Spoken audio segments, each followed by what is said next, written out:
It's not calling you Josh Frydenberg, it's calling you Dosh Frydenberg. Under the Coalition, taxes for hard-working Australians will always be lower. You know, I don't hold a hose, mate, and I don't sit in control room. They're answers that only can come from Victoria, I'm afraid, because that's not my job. But I ain't spending any time, though, because in the meantime, every 3 months, a person was torn to pieces by a crocodile in North Queensland.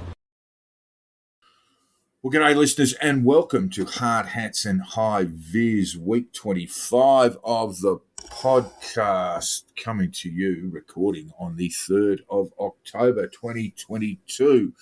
And joining me as usual, though a bit late because there's no daylight savings changes in Hong Kong, is Hong Kong Jack. How are you, mate? Good morning, mate. Good morning, yes indeed, it is. And we have had our daylight savings kick in across eastern Australia, with the exception of Queensland. We're going to mad time zones all across the country now. The Queenslanders won't have it because the curtains will fade, which is a piece of logic I've never, frankly, understood. It's not as if you get more light. You just get it at different times. What's the old joke? You turn your watch back an hour and your calendar back 20 years when you're flying to Brisbane? 100, I think, is the joke, yeah. To be fair, daylight saving doesn't work in tropical areas, so and Queensland has quite a lot of them. So.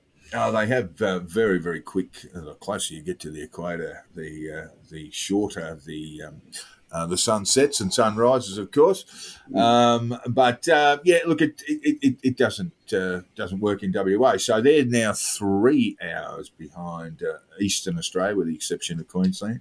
As are we. Yeah, so we're all on the 3 hours. So we've got it. We've made some adjustments today, and the big story really coming from Canberra, Jack, is not quite the legislative creation. The NACC bill remains a bill. It has to go through the Senate and then back to the House and before it can get up and running. But now we know the shape and form of it. Have you had a good look at what's been proposed? Well, I've had a wander through it. I was looking for some kind of indication of what it was trying to fix, and I couldn't find one. My view is that you can rank the corruption in Australian politics, and it works in reverse order. The most corrupt is local government, the next most corrupt is state government, and the least corrupt is the federal government. And I can't find anywhere in the bill or the material the government have attached to it that tells you what the problem is that they're trying to fix. What's the corruption that they're trying to fix? I don't think there is much corruption in federal politics. Yeah, look. We'll just move on to what it is, what it proposes to do. It is, of course, an election promise from the Albanese government, so they have to deliver on it. In fact, it was an election promise of the Morrison government, and they didn't get around to it. But the new body, called the National Anti-Corruption Commission, that's the NACC, has a broad jurisdiction to investigate Commonwealth ministers, parliamentarians, staff, the heads and employees of Commonwealth agencies, government contractors and their employees, Defence Force members, statutory office holders and appointees, officers and directors of Commonwealth companies, and people or bodies providing services, exercising powers or performing functions on behalf of the Commonwealth. That does also include third parties, those people not necessarily involved in government. It will be able to investigate both criminal and non-criminal corrupt conduct, such as abuse of office, breach of public trust, and misuse of information. It can investigate conduct occurring before its establishment, meaning its powers are retrospective. So, for example, when we are looking for one example, we might look at the sports rorts matter, Jack, and that would be, as I understand it, reading various legal opinions on the weekend, that would perhaps be a matter that could be subject to investigation. See, I don't think the sports rort matter involved corruption. What it involved was people making decisions that other people disagreed with. In the end, someone's got to decide where this money is going to be spent, if it's going to be spent at all. And you have a choice that's either decided by elected parliamentarians or by a non-elected public service. And frankly, I would rather the elected parliamentarians make that decision. And if they get it wrong, they get chucked out of the next election. I understand what you're saying, but where in that, using that as an example of sports rights, where a community had made an application for funding, but was and had gone through that process and had gone through the Department of Sport and had been green lit, only to have that knocked over by a politician who determined that, and a minister, of course, resigned over this, who had determined that application had come from the wrong part of the electoral map, and it was fairly obvious to anyone who had a look at it that basically what the government was doing, the then government was doing back in 2018, was trying to reduce its. They believed they were going to lose the 2019 election, the Morrison government, and they were in the business of, shall we say, pork barrelling its own marginal electorates. So they thought they were going to lose, but they didn't want to lose by that much. As I say, the legal opinion that I've got is that the sports rights program may well be subject to an inquiry under this NACC body. But for example, the Leppington land purchase, which was valued at $2 million and was ultimately sold, or ultimately was $20 million was given by the Commonwealth, the lawyers tell me would not be investigated. Yeah, and I've not seen anything about the Leppington thing that amounts to corruption anywhere. It might have been a mistake. Maybe they got it wrong, but I don't see anything approaching corruption. I just don't see I don't see the problem this whole thing's meant to fix. Okay, fair enough. All right, so one of the big issues was that the Attorney General, Mark Dreyfus, had claimed prior to the election that it was important to hold public hearings, and now it appears that the public hearings will be at the discretion of the NACC Commissioner. And that seems to be a reasonable thing, Jack. What do you think on the business of public hearings? That the Commission should make that determination, not the Parliament or no other body? Well, what we don't want is what happens in New South Wales, where people's careers are destroyed on the basis of an allegation. Yeah, but the ICAC does make a determination on what's public and what's not, and probably the public hearings element is around about 1/5 to 1/6 of all its investigations. So it makes that determination too. All right, so the ICAC in New South Wales was a mistake. I can see the problem in New South Wales they were trying to fix, but the way they went about it was a mistake. But not only is the way they're going about this federally a mistake, I just don't see the problem it's trying to fix. No one's been able to point out this is the kind of thing we're going to stop. It just doesn't exist anywhere in their arguments. So you would think things like the regional grants program, regardless of which government it is, basically that's a huge slush fund of money, and can be used for electoral benefit. For perceived electoral benefit, and this is often these sledges are made across the chamber. I think that's one of the things it's designed to prevent. Hopefully, a similar investigation was undertaken over the Berejiklian government's grants program. Of course, it was complicated by the relationship she had with another parliamentarian. But pork barrelling is politics, not corruption. Oh, it depends. It might be bad politics. It might be bad politics, and there's a political cost to pay for it, and there ought to be. But the solution is political. The solution is not a body pretending to find corruption where corruption does not exist. But doesn't it seem odd that every state and territory has an anti-corruption body, but the feds didn't up until recently, very recent? Well, it's still not through the Parliament. But yeah, doesn't it seem odd? That's because That's the layer of corruption in Australia. It's worse at local government, a little bit better at state government, and almost non-existent in the federal government. So state governments need them. We've never had a prime minister accepting sacks of cash like Bob Askin did in New South Wales. We've never had that at all, and never will have. It just doesn't work that way. So there isn't really the same problem to fix at the federal level, and the government's wholly failed. All the proponents of this have wholly failed to point out anything more than people making decisions that they don't like. Okay, well, moving on with a cautionary note to journalists. The National Anti-Corruption Commission, the NAC, will be able to tap journalists' phones and conduct raids on newsrooms if an issuing officer rules that the public interest relating to such surveillance is greater than upholding the freedom of the press, Jack. One should be pretty concerned about that. There are fears that the apparent loophole in the NACCC bill could deter whistleblowers from, this is from the Australian over the weekend, could deter whistleblowers from approaching journalists, as there is no ironclad guarantee that their anonymity, that is, of that of the whistleblower and the journalist, will be protected under the legislation.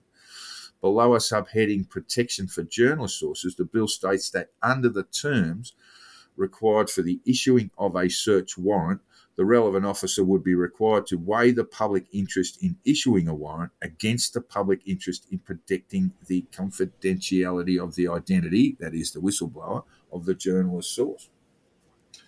I've got an inherent distrust of bodies like this behaving properly in these circumstances. Well, I guess the first thing I'd say, Jack, is I'm pleased that they are required to apply for warrants in so many of our intelligence and securities networks, particularly around the storage of metadata and telecommunications.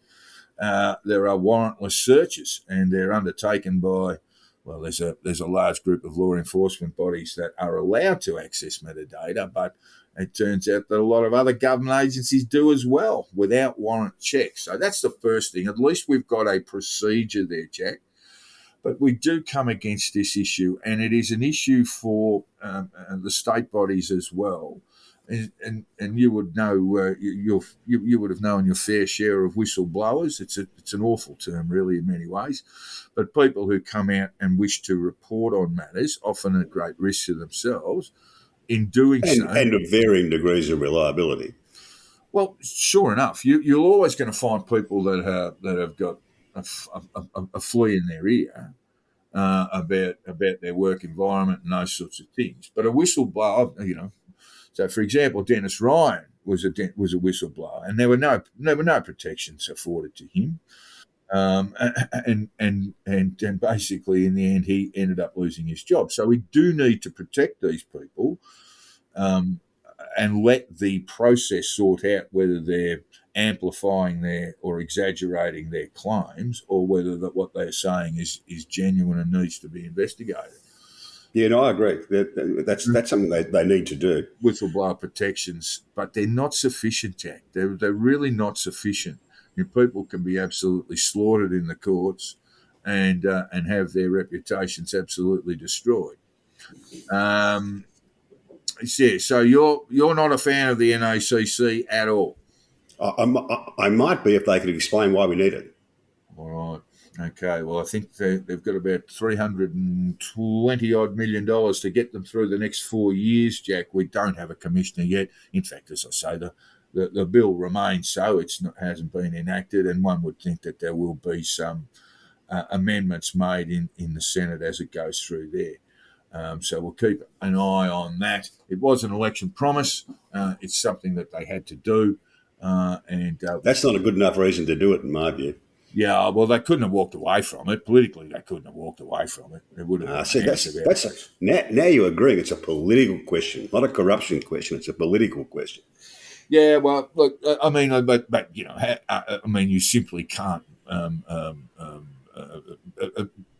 go to the people and say, this is what we're going to do, and then turn around in power and say, no, we're not going to do that. I mean, governments do that, but it makes them very untrustworthy. So they had to follow through on this. What this does is create a new thing that's not quite a crime, because we can actually fix all the criminal corruption that goes on we have the laws to do that. This is creating a new status thing, which is non-criminal corrupt conduct, which is something invented wholly out of thin air. And that's a bad mistake. All right. Well, I could think of one example. You might remember. This is very, very murky because it wasn't properly investigated. And that was the raid on the AWU. Remember that? The raid, we're probably going back to about 2016 now. And it would seem that someone within a minister's department had given the media a heads up on that, and that constitutes a criminal offence. But that was never properly investigated, for example, and it would seem almost certain that the relevant staffer came from Micaiah Cash, who was a Minister of the Crown at the time, came from her office. But she actually failed to provide a statement to the Australian Federal Police, which is astonishing from a Minister of the Crown, and nothing really took place as a result of it. So that's dirty politics, and if it becomes a crime, it should be punished. But you don't. But it couldn't be punished. But it couldn't be punished because in the end, the minister said, "Well, I'm not going." Basically, said, "I'm not going to assist with the police investigation." Which is dirty politics, and there are penalties for that. Labor paid the penalties for its sports rules, sports rorts. For I can't think of her name now. Kelly, Rosemary Kelly, Ross Kelly with the big whiteboard. They paid a price for that. Yeah, they paid a price for that, and they should have. And the Morrison government paid a price for its dirty politics as well. That's how the thing gets fixed. It doesn't get fixed by magic. Spending $300 million on what is a rort, a lawyer's rort. Okay, all right. We'll see how that gets through the Senate, the NACC bill.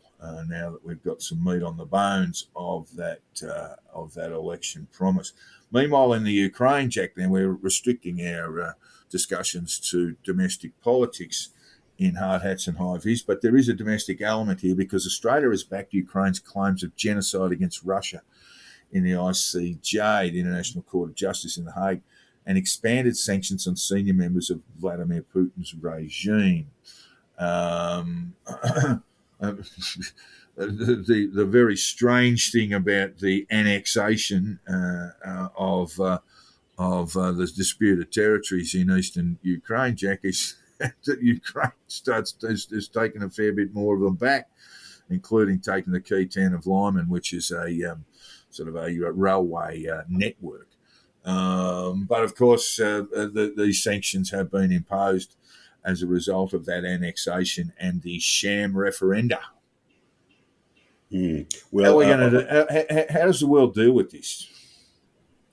I don't think the International Court of Justice has much effect on it. And we have to remember that international law isn't like national or state law. It doesn't work the same way. There's no international policeman to enforce it.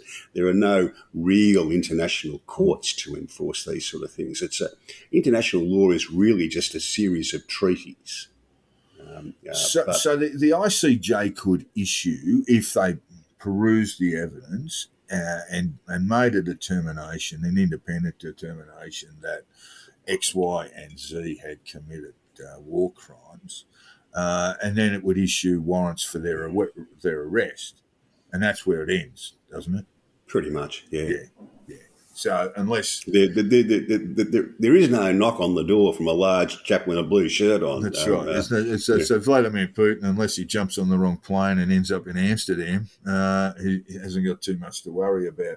But the sham referenda, Jack, more broadly, it has allowed Russia to have some faux legal determination that what it grabbed grabbed in the invasion is now theirs. And so, how does the world respond to that? Because Putin's rhetoric is now saying that this is our territory, this is Russia forever, by the way, and any incursion into those lands will draw a response, and intimating that response may be a nuclear one. Yeah, but perhaps it might not be an altogether bad thing if Putin finds some way to declare some kind of victory and the war, if not, it doesn't end, it kind of peters out into a stalemate. That might not be a bad result in the circumstances. I mean, I just look at this with a view that this is like the annexation of Sudetenland, the land grabs of Hitler. In the late 1930s, before he went too far in Poland and brought about the start of the European conflict, the Second World War. I mean, the difference is, if I may interrupt just for a second, is that when Hitler was doing that, he had a rapidly building, very, very efficient, a sort of a new state-of-the-art military that was going to be able to roll across Europe. Vladimir doesn't have that. I most certainly doesn't. So the question is, what are we prepared to pay to get rid of Putin and his regime? Is that the game? Is that the game? Is that what we should be doing? Because what I'm really saying about the parallels with the genesis of the Second World War is that if you allow Putin this victory, then he'll want more. And at some point you have to say, what are we prepared to pay to stop him, to get rid of him? Yeah, I don't know. That's a question that the Europeans largely are going to have to work out. What we do know is that appeasement doesn't work. Well, that is something that we do know, and you would actually say that the difference between the genesis of the Second World War and this situation in Ukraine, the great difference is that NATO and the EU and the United States are heavily supporting Ukraine, and to the point now where Ukraine is making significant inroads in recapturing territory the Russians took. Yes, well, time it'll play out, but these are not really decisions for Australia to make. Ultimately, these are going to be decisions that the Europeans will have to decide. How much pain will they bear in order to keep Ukraine, or to keep all of Ukraine? Well, the Foreign Minister Penny Wong has issued a statement on the sham referenda, and she said the Australian government will impose further costs on Russia for its unilateral, illegal and immoral war on Ukraine. Additional targeted financial sanctions, travel bans will be imposed on 28 Russian-appointed separatists, ministers and senior officials. Among them are individuals who are flouting international law to legitimise Russia's illegal actions in Ukraine through sham referenda, disinformation and intimidation. It goes on, and people can read that through Penny Wong's Twitter account, or indeed through a ministerial page. There's a little bit about the Rural Australian newspaper headline from 1917. I mean, we warn the Kaiser, Yeah, about but this. There's only so much. We are not major players in this, and nor should we be. Ultimately, the decision is going to be made by the US and by Europe. Yes, indeed. No, that's absolutely right. But Australia has a role to play. We are providing them with bushrangers, and I believe it's going pretty slowly, Jack. I think there's some more on the way. I saw a photo yesterday of bush rangers with little Ukrainian flags on the side. The Ukrainians are very politely saying, can we have some more? Can we have some more quickly? I mean, there is a deal in place, and I think they've only got 4 or 5, and there are many more that have been a little bit slow in arriving. But moving on from that, we have a new chair, Jack, Peter Fitzsimons has stood down as the chair of the Australian Republican movement, and the likely successor is Craig Foster, he of international soccer fame as an Australian player and refugee activist. Just before we leave Peter Fitzsimons, I know you're not allowed to read Mike Carlton, the Sage of Avalon, on Twitter because he banned you some time ago. He said that he was regretting that Peter Fitz had moved on from being chair of the ARM, and he described him as a giant of the Republican. Well, physically he is. Physically he is, yes. Yeah, I'm not sure. and perhaps in any other respect. No, I didn't think so either. Look, Craig Foster would be a better choice than Fitz to lead the thing. Absolutely. I think that's true. That was what I was looking for. He is less divisive. Look, you could throw a beanbag in the corner and call it the chair of the Australian Republican movement, and it'd be an improvement on Fitz, you know. But Craig Foster seems to be the right sort of choice in my view. I don't think it's going to matter much. I think the only prospect of success for the Republican movement is to go back, is to become much more of a grassroots organisation, and not to have a top-down approach, no matter who's at the top. I was amused to see that Peter Fitzsimons was described as occasionally divisive. I would have thought the more accurate thing was that he's very occasionally not divisive, but even if you get the right person at the top, you need more than that. This needs to be a grassroots movement, because that's the only way they'll solve the conundrum, is what kind of a model we're going to have, is a proper democratic process where people work out their differences and decide what they'll accept. I think also that, you know, the truism around the Republican movement in Australia was that we would have to wait until the death of Elizabeth II. Now, that's occurred, but we also will have to wait for a period of time after her death. And certainly in the political cycle, this is not going to be a big issue. It's certainly not going to be a subject of a referendum in this electoral cycle. So that's another, you know, they've got 3 years to establish that grassroots movement. They have a hybrid model that they're proposing, which is nominations from states and territories and the federal parliament, and then allowing people to determine their preferred president, I should say, their preferred president, which is essentially the role of the Governor-General, and they will vote on a sort of 10-member ballot. I would give that about a 30% chance of success. It's messy. If you put that up at a referendum, I think you'll have about a 30% prospect of success. Yeah, all right. They've got a long way to go. In Hong Kong, Jack, you've got COVID measures still in place, and some fairly harsh ones in Australia. On Friday, the National Cabinet met and determined that the 5 days of ISO for anyone testing positive for COVID were now no longer in place.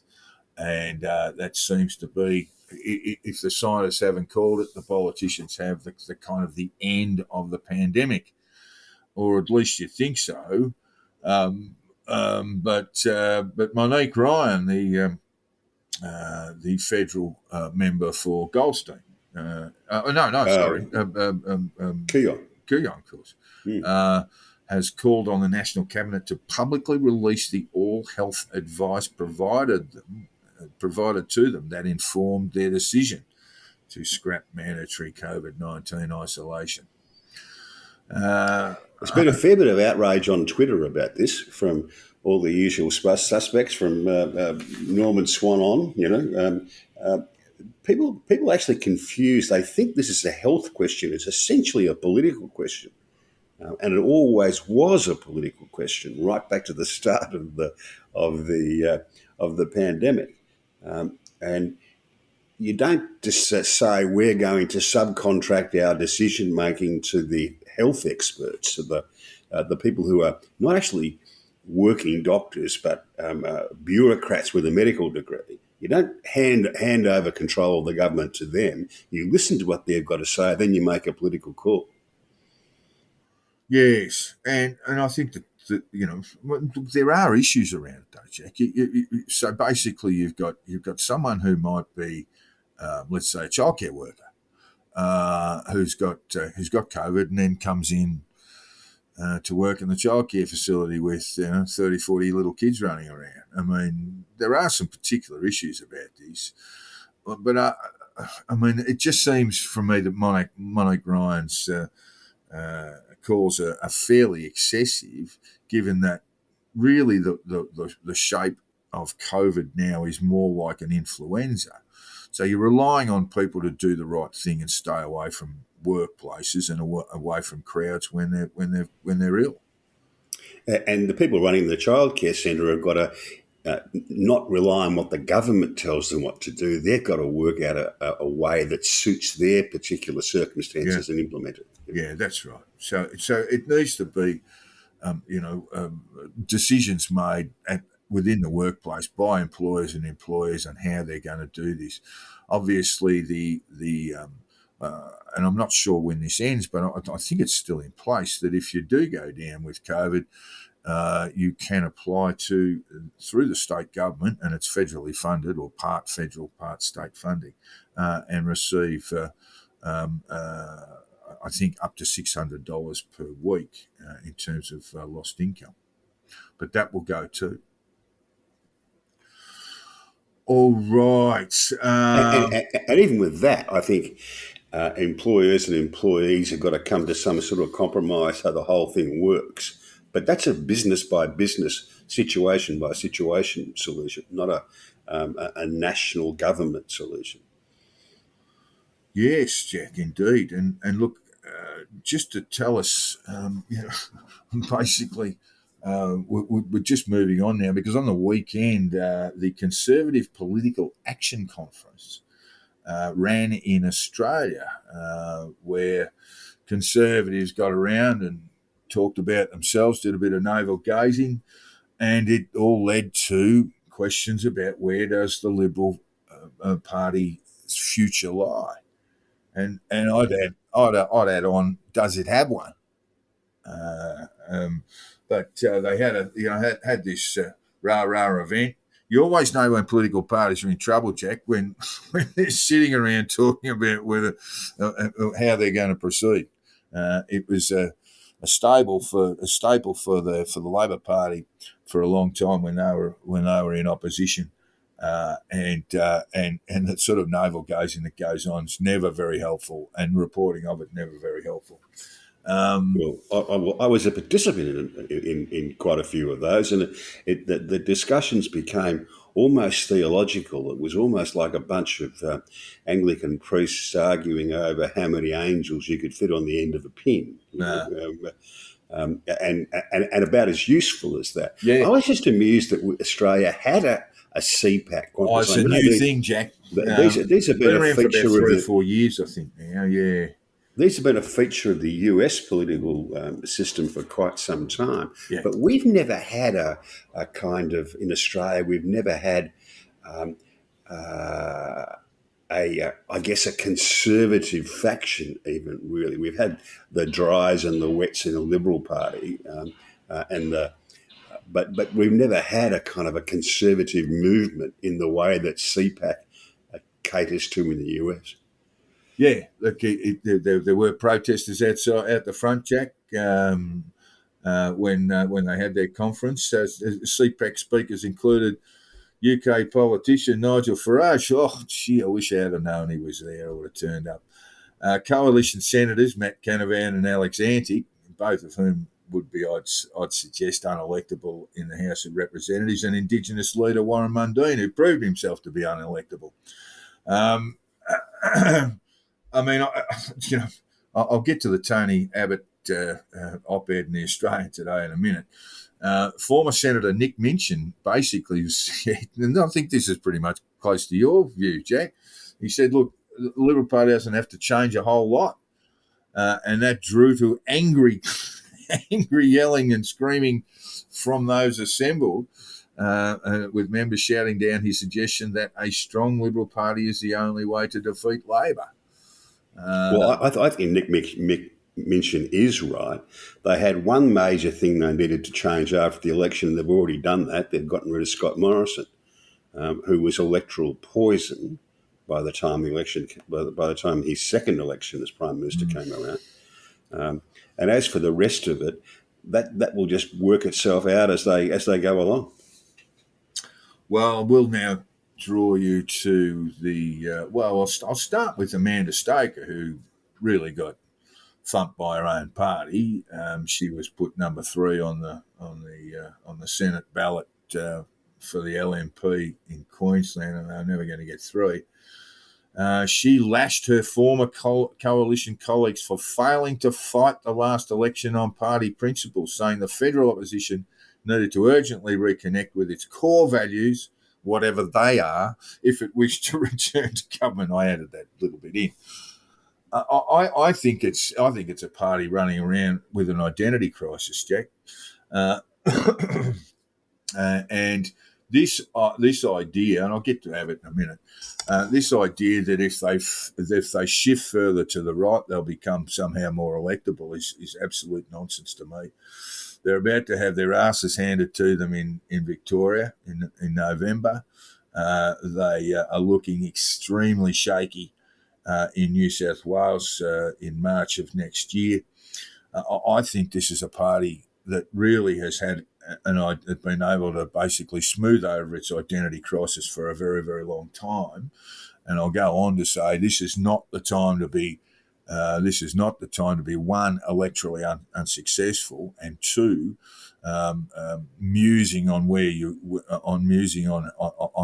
your whole raison d'etre as a political party, because you can very quickly be dismissed from the entire shooting match if you're not very careful. And again, I sort of point across the Nullarbor and say, look what happened to you in WA. And that wasn't because you were left or right or moderate or conservative. That was because you ceased to be a prospect to be elected in a state election. That's what happened. I might be wrong about this, but I think in New South Wales, if Gladys Berejiklian survived, they would be at least a 50-50 chance of success there. Their problems in Victoria are not policy problems. They are structure of the Victorian branch of the Liberal Party problems and personnel problems. They've got the wrong people in charge, and part of that is because the state Liberal Party branch in Victoria has been a mess for a long time, and that's led to the wrong people getting into Parliament for the Liberal Party. So I don't think they're as badly off. It's a complete basket case. It needs to be reformed from the top down. Yeah, and as an old Labor member, that's happened to the Labor Party in the past. It happened in Victoria. It was what were called the participants at the time, the independents, people like John Cain Sr. and Richard McGarvey and a few others, with some help from the Federal Party, went in and reformed the Victorian branch. And without that, there'd have been no Whitlam government, and there certainly would have been no Cain governments or any of that kind. Yeah. Sometimes you need to do it. You've got to get in there and get tough. Yeah, look, I know and that needs to happen in Victoria. I know the history. What I'm saying now is that the electorate is far more divided, far more diverse, I should say, and that the warning signs from what happened in the federal election cannot be dismissed. Where you basically got. You've basically, I see your home renovators have returned. Yeah, they're back working. Oh, good Lord. But these problems can become existential in the current political environment. And the Liberal Party needs to think very seriously about who it stands for. Who are its constituents? I think Labor faces that exact same problem. Labor's been struggling for 10 years on working out whether it's the party of the inner urban progressives or whether it's the party of the wider working and lower middle class aspirational people. It struggled with that. The Liberal Party's struggling with much the same sort of problem. And when you're winning, it gets all papered over, and when you're not winning, it looks terrible. But yeah, appreciate that too. But I think if you're engaged in this kind of fussing and feuding amongst yourselves, it's even worse.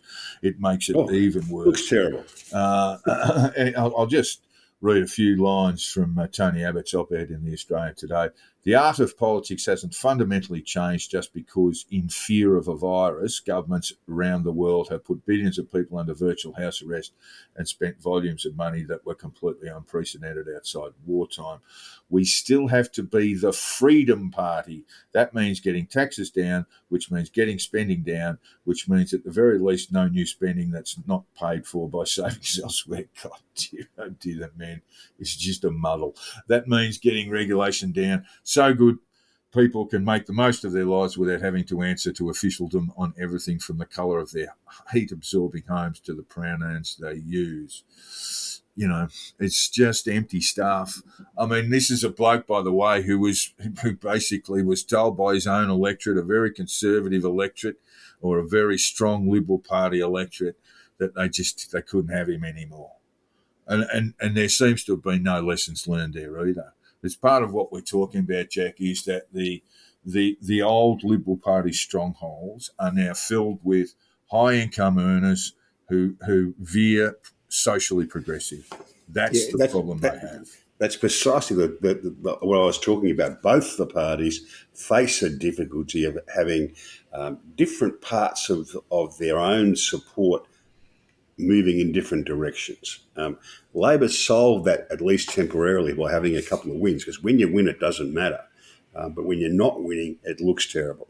And the Liberals are just going to have to suck that up and deal with it. And doing it in public's never a great plan. Have these Barneys in private, get them over and done with.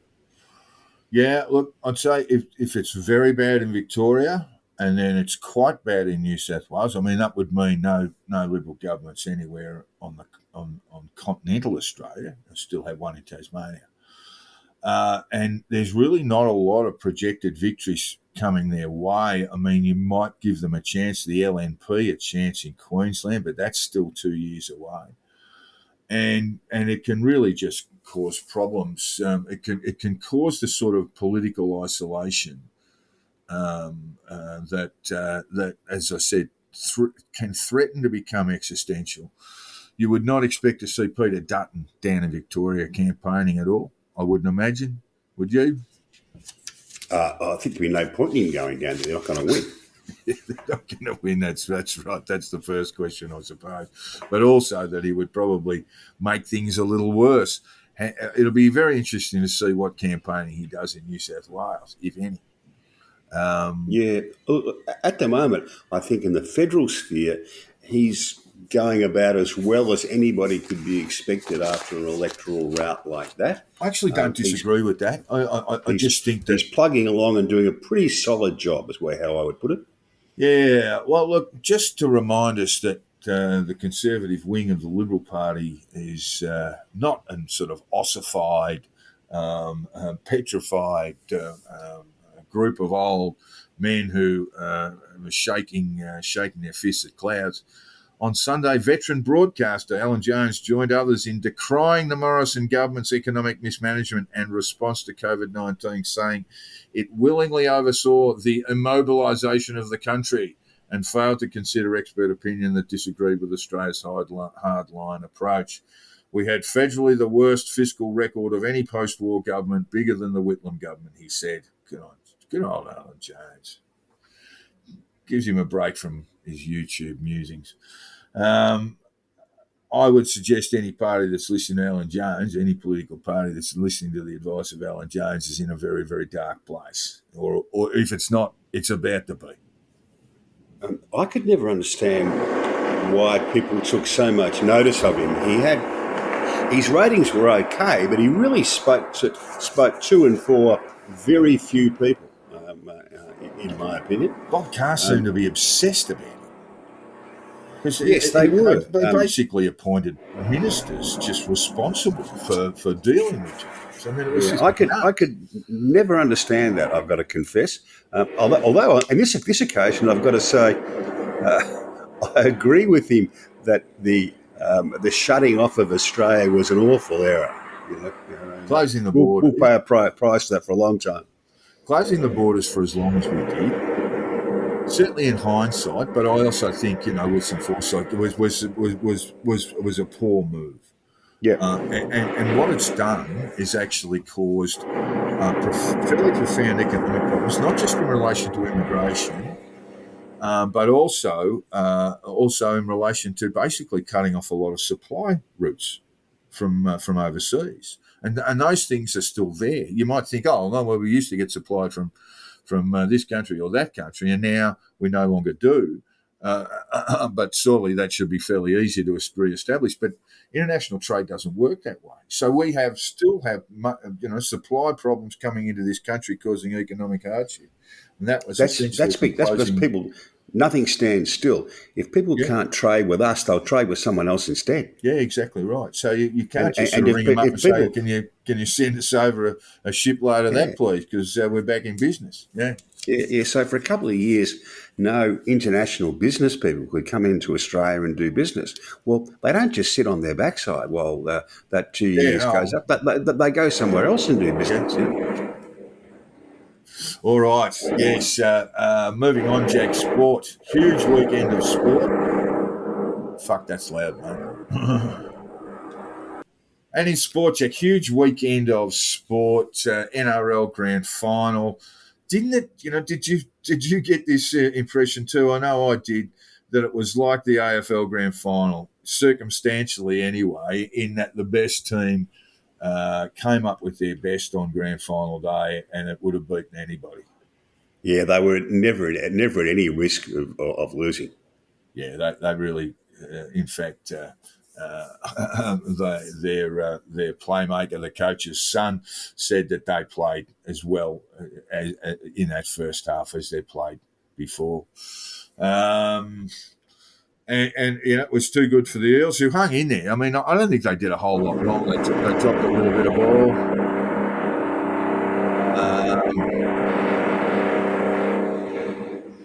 Harry Mackay, man. Panthers fullback Dylan Edwards won the Churchill Medal for BOG, but it was just a comprehensive win from what is clearly the best side in it. Have been really, arguably over the last 3 years, and certainly in the last two. Yes. The question always is, well, at least they've got the two comps out of this. You kind of worry when you're the best side. Now, you'll remember this fondly, but Essendon were the best side in the comp for about 3 years around the turn of the century, but only walked away with one flag. Yeah, along came Brisbane and sort of put an end to it. And it can happen really quickly. And we'll get onto some of the trade stuff that's going on in the AFL at the moment, but it would seem to me that there's a fair amount of players who want to leave Melbourne Footy Club, and that that it may well be that what we thought was going to be an epoch, an era from the Melbourne Footy Club will only just be the one, just the one flag. We'll see. Time will tell. Was that because they signed those key midfielders to long and lucrative deals, and everybody else can see that there's no opportunity for them to get one of those?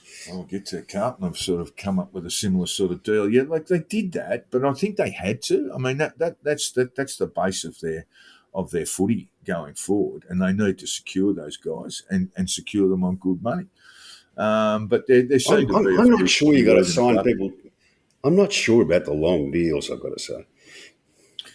Well, we're just talking about Carlton now.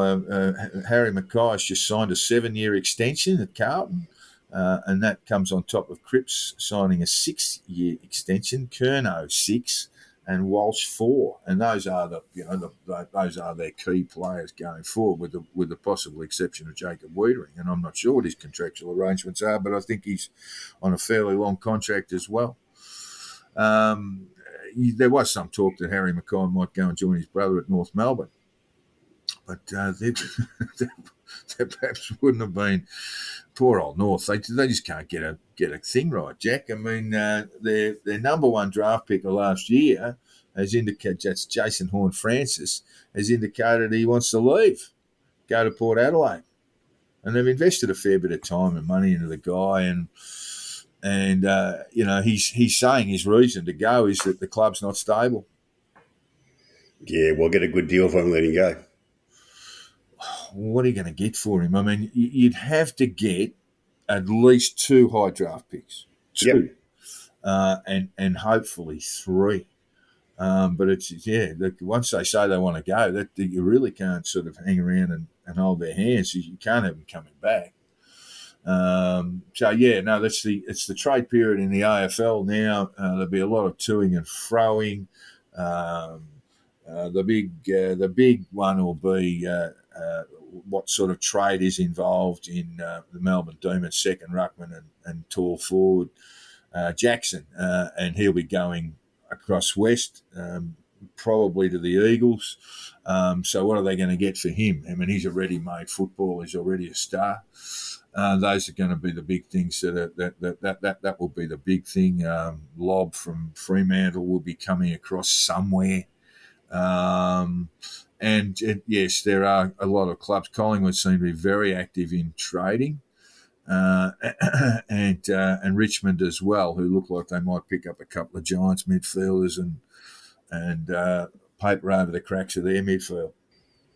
Yeah, I think the long-term deals work when it's more than football is at stake. It's not just a football question. So Buddy Franklin, the long-term deal there, everyone decried that at the time. It worked really well for the Swans, but not just for his football, but because, God, he sold a lot of merch, put a lot of bums on seats.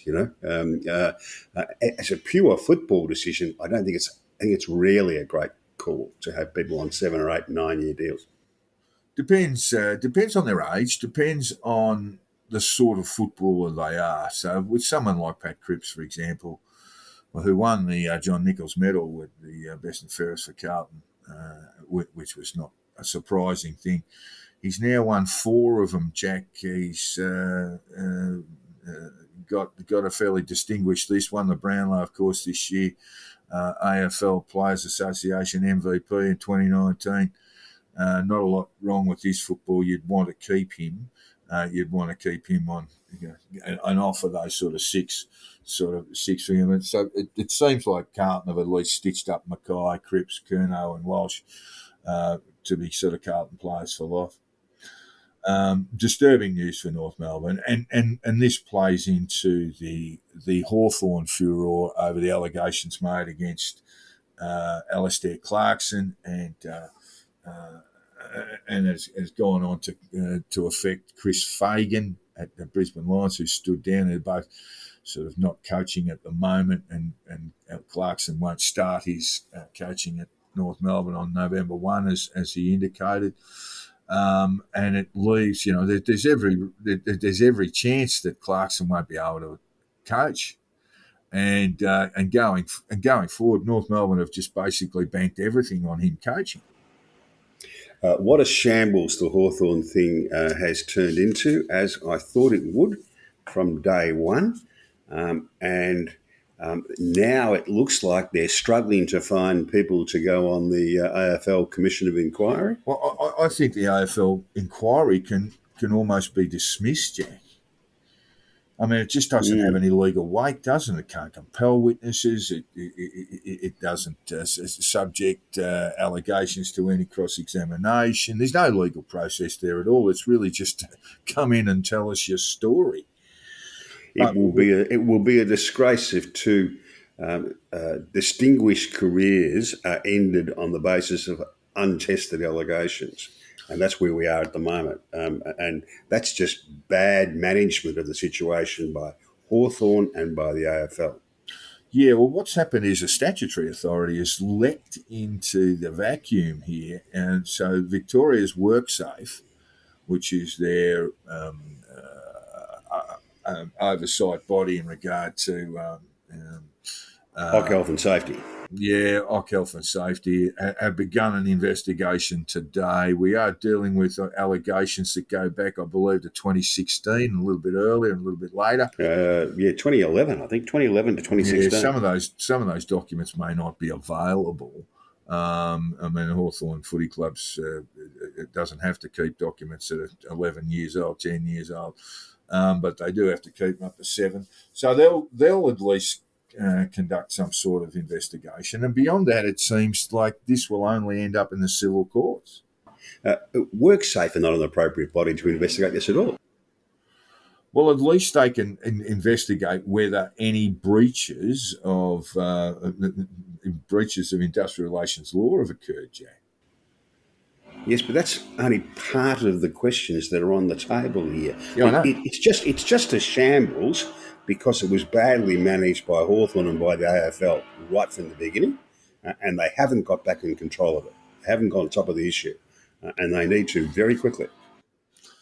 I don't know what happens, Jack, if we have, let's say, you have your AFL investigation, which is really just a storytelling exercise, but if that hasn't resolved anything by November, December, presumably those coaches would be going back to coach their clubs. If an attempt is made to prevent them from doing that, they will demand and will get, either directly or through the courts, the right to test these allegations properly. That means to cross-examine people who are making them and to put them to a proper test. Yeah. But people on $1 million a year are not going to have their livelihood taken away from them without a fight.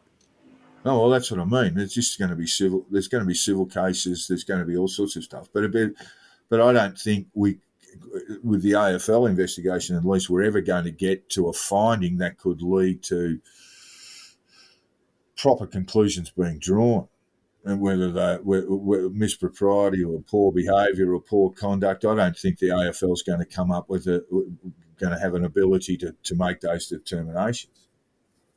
Well, I think they're about 10 days behind their own schedule for appointing this inquiry, aren't they? Well, yeah, like I say, but they can't compel witnesses. They can't. People's claims cannot be cross-examined. It's no way of getting to the bottom of this. And if you were a lawyer in Melbourne, would you want the job of going on that commission of inquiry? It's a shocker. All right, yeah. And cricket season is upon us, of course, Jack. We've had the Marsh Cup. There've been quite a few games played in that early days. But in a shock outcome on the weekend, I watched some of this. WA absolutely monstered New South Wales in a 50-over-side game, knocking New South Wales all out for 76 at the Wacker. Might have been an error at the toss, I think. Yes, the New South Wales skipper did win the toss, had a look at the wicket, which looked pretty green to me, but it didn't misbehave. The wicket didn't misbehave. Look, I'd just say the Western Australians just bowled beautifully. They knocked over Blakes with swing. The Wacker wicket wasn't misbehaving in any real way. It wasn't seaming about, but the ball was swinging a lot. Jai Richardson picked up 5. Berendorf got 2 or 3, and absolutely belted New South Wales and got the 77 runs required in about 12 overs. So with a loss of just the 1 wicket. So yes, an absolute belting, and then the Western Australian boys, fresh from their victory, and the New South Wales players, fresh from their loss, will be rising around about now and getting ready to play in the first Sheffield Shield game, Jack. Yeah, well, as happens around the world, a lot's got to be done to protect county cricket and Sheffield Shield cricket, and Sheffield Shield still? Sheffield Shield, I'd certainly say, needs protection. County cricket, I think there's a bit of an issue about the counties, and there are some real needs for reform there. But with the Sheffield Shield, you've got 4 hard days of cricket. And that's how you breed good test players. It is indeed. It's the best form of the competition. We apologise to our listeners There's been a bit of building noise going on there. Jack's just installing a ballroom, I think, just above the mezzanine. So there's been a bit of a racket there, but it is the sounds of Hong Kong, Jack. Constant work being done on apartment blocks, but this one seems very close. Especially I think this apartment block's about 45, 50 years old. So the older ones, they're very attractive. They've got the higher ceilings, colonial style they're called here, right? But, the old buildings, but they're lovely places to live. But there's always someone doing some work on them. So, yes, your listeners will have picked that up. A fair amount of drilling going on in the background there. We do apologise for that. There's nothing we could do. We did pause a couple of times to wait for it to stop, but the construction industry moves on regardless. They get the Kanga hammer out and they reduce the apartments back to the concrete shell and start again. That does a great job, but it does take some noise to get there. Well, you'll have that to be your partner for a little while. You'll be your friend. That noise going on there for a little while, Jack, and I'll leave that with you. Thank you for joining us again today, Jack, and pleasure, giving us mate. the benefit of your opinions, particularly on the National Anti-Corruption Body. Jack made some excellent points there too. I think that we all say, oh, yeah, it's terrific having an anti-corruption commission, but why again? Why are we doing it again? All right. So we'll leave it there, and I just want to remind our listeners to drop us a line. We know we've been off the air a little bit. We've had a few little technical problems. Giles fled to the United States. He may well be going to Central America, anywhere where there's no extradition treaty with Australia. But he has been in contact with us, and we do expect to be posting a whole lot of stuff. We've been recording in earnest, Jack, and then it's sort of disappeared into the ether a little bit. So we're a couple of weeks behind in terms of posting, but we've been hard at it, and we'll be bringing all that to you over the next few days. Thank you for your patience, listeners. See you, Jack. Cheers, mate. All the best.